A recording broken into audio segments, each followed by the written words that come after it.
Hi guys, welcome back to my YouTube channel. ನಾನು ಇವತ್ತು ಮಾಡ್ತಿರೋದು ಕೊತ್ತಂಬರಿ ಫ್ರೈ. ಸೊ ಇದಕ್ಕೆ ಏನೇನು ಹಾಕಬೇಕು ಅಂದ್ಬಿಟ್ಟು ತಿಳ್ಕೊಳ್ಳೋಣ ಬನ್ನಿ. ಫಸ್ಟು ಈರುಳ್ಳಿ, ಶುಂಠಿ, ಬೆಳ್ಳುಳ್ಳಿ, ಚಕ್ಕೆ, ಲವಂಗ, ಪುದೀನ, ಕೊತ್ತಂಬರಿ, ಮೆಣಸಿನ್ಕಾಯಿ, ಟೊಮಾಟೊ. ಸೊ ಇಷ್ಟು ನಾನು ಬಾಣಲಿಲೆ ಹಾಕಿ ಫ್ರೈ ಮಾಡ್ಕೊತೀನಿ.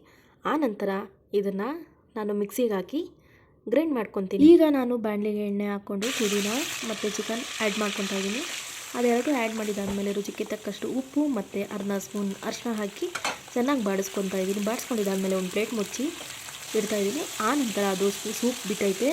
ಸೂಪ್ ಬಿಟ್ಟಿದ್ದಾದಮೇಲೆ ಅದು ಬೆಂದಿದೆ ಮತ್ತು ಹಸಿ ವಾಸನೆ ಎಲ್ಲ ಹೋಗಿದೆ ಅಂತ ಅರ್ಥ. ಆನಂತರ ನಾವೇನು ಪೇಸ್ಟ್ ಮಾಡ್ಕೊಂಡಿರ್ತೀವಿ ಮಸಾಲೆ, ಅದನ್ನು ಆ್ಯಡ್ ಮಾಡಿಕೊಂಡು ಅದು ಸ್ವಲ್ಪ ಮಸಾಲೆ ಹೋಗೋ ಗಂಟೆ ಸ್ವಲ್ಪ ಬಾಡಿಸ್ಕೋಬೇಕು. ಆನಂತರ 1.5 ಗ್ಲಾಸ್ ನಾನು ನೀರು ಹಾಕಿದ್ದೀನಿ. ನಿಮ್ಗೆ ಎಷ್ಟು ಬೇಕು ಗ್ರೇವಿ ಅಷ್ಟು ನೀರು ಹಾಕ್ಕೊಳ್ಳಿ. ನಾನಿಲ್ಲಿ 1.5 ಗ್ಲಾಸ್ ಹಾಕಿದ್ದೀನಿ. ಆನಂತರ ಇದಕ್ಕೆ ಬೇಕು ಅಂದರೆ ಗರಂ ಮಸಾಲ ಆ್ಯಡ್ ಮಾಡ್ಬೋದು. ನಾನಿಲ್ಲಿ ಗರಂ ಮಸಾಲ ಆ್ಯಡ್ ಮಾಡಿಲ್ಲ. ಸೊ ನೋಡಿದ್ರೇ ಆಹಾ ತಿನ್ನಬೇಕು ಅಂತ ಅನ್ನಿಸ್ತೈತೆ. ಸೊ ಇದು ಚಳಿಗೆ ತುಂಬ ಚೆನ್ನಾಗಿರುತ್ತೆ. ಮಾಡ್ಕೊತೀನಿ, ನೀವು ಟ್ರೈ ಮಾಡಿ ಮನೇಲಿ. ತುಂಬ ಚೆನ್ನಾಗಿರುತ್ತೆ, ಟೇಸ್ಟಿಯಾಗಿರುತ್ತೆ, ಖಾರವಾಗಿರುತ್ತೆ.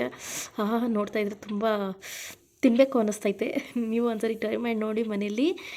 ಹಿಂಗೆ ಈ ಥರ ವೀಡಿಯೋಸ್ ಬೇಕಾಗಿದ್ದಲ್ಲಿ ನನ್ನ ಚಾನಲ್ನ ಸಬ್ಸ್ಕ್ರೈಬ್ ಮಾಡಿ, ಫಾಲೋ ಮಾಡಿ ಆ್ಯಂಡ್ ಸಪೋರ್ಟ್ ಮಾಡಿ. Thank you so much.